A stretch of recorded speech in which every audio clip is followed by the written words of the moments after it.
கடன் பிரச்சனை அதிகமாக இருக்கிறவங்க, பணப்பற்றாக்குறை அதிகமாக இருக்குது, எதுக்காக கடன் வாங்கணுன்னே தெரியல, ரொம்ப அதிகமான கடன் வந்துருச்சு, எங்களுக்கு வந்து இன்கம் ரொம்ப கம்மியாக இருக்குது, இந்த மாதிரி பிரச்சனை இருக்கிறவங்க இதுக்கு வந்து நமக்கு முன்னாடியே சிம்டம்ஸ் வந்து கண்டிப்பாக இருக்கும். இந்த பிரபஞ்சம் வந்து நமக்கு ஒரு சில சிம்டம்ஸ் எல்லாம் கொடுக்கும்.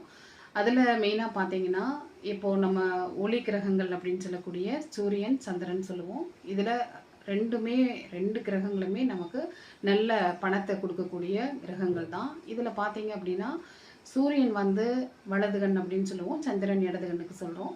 இப்போ சூரியன் வலது கண்ணில் உங்களுக்கு பிரச்சனைகள் இருக்குது அப்படின்னா, அது கிட்ட பார்வையாக இருக்கலாம், தூர பார்வையாக இருக்கலாம், இல்லை ஏதாவது ஒரு வகையில் உங்களுக்கு வலது கண்ணில் ஏதாவது ஒரு பிரச்சனை திடீர்னு இருந்திருந்த மாதிரி ஒரு பிரச்சனை வந்துடுச்சு அப்படின்னு சொன்னாலே கண்டிப்பாக உங்களுக்கு வந்து கடன் அதிகமாக போகுதுன்னு அர்த்தம். நீங்கள் அதை முன்னாடியே புரிஞ்சுக்கிட்டு நிறைய பேர் என்ன பண்ணுவாங்கன்னா, பிரச்சனை வந்துச்சுன்னா கூட மெதுவாக பார்த்துக்கலாம், அப்புறம் பார்த்துக்கலாம் அப்படிங்கிற மாதிரி தள்ளி போடுவாங்க. ரொம்ப சிவியரானதுக்கப்புறம் போய் டாக்டர் போய் பார்ப்பாங்க. அந்த மாதிரி இல்லாமல் உங்களுக்கு வலது கண்ணில் பிரச்சனை இருந்தாலும் இடது கண்ணில் பிரச்சனை இருந்தாலும் உடனடியாக அதை வந்து சரி செய்கிறதுக்கு பாருங்கள். இப்போ சந்திரன் அப்படின்னு சொல்லக்கூடியது நல்ல ஒரு வருமானத்தை கொடுக்கக்கூடிய ஒரு அமைப்பாக நம்ம சொல்கிறோம். இந்த இடதுகண் பாதிக்கப்பட்டிருந்தாலும் உங்களுக்கு வந்து கடன் அதிகமான கடன் வரும்.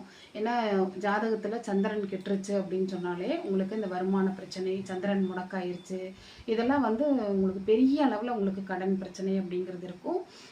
அதாவது தீர்க்க முடியாத அளவுக்கு பெருசாக கடனில் மாட்டிக்கிட்டேன் அப்படின்னு சொல்கிறவங்கெல்லாம் இந்த சந்திரனுடைய பாதிப்புக்கு ஆளானவங்களாக இருப்பாங்க. சந்திரன் முடக்காக இருக்கிறவங்களுக்கும் இந்த மாதிரி பிரச்சனைகள் வரும்.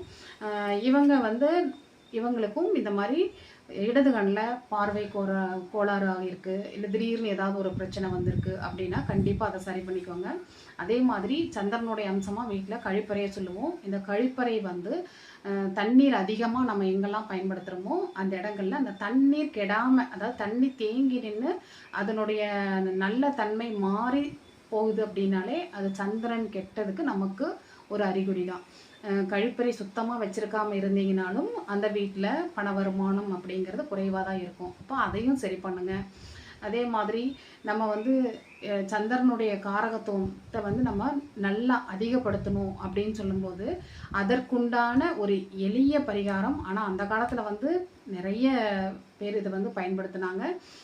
ஒரு மிக மிக எளிமையான பரிகாரமாக இருந்தது. இந்த சந்திரன் கெட்டு இருக்குது அப்படின்னு சொல்கிறவங்க கண்டிப்பாக அன்னைக்கெல்லாம் வந்து பண்டிகை காலங்களில் பார்த்தீங்க அப்படின்னா மாவிளக்கு அப்படிங்கிறது அம்மனுக்கு பொதுவாக வந்து பெண் தெய்வங்களுக்கு இந்த மாவிளக்கு போட்டு வழிபடக்கூடிய அந்த ஒரு இது இருந்துச்சு. இந்த மாவில் நெய் ஊற்றி திரி போட்டு நம்ம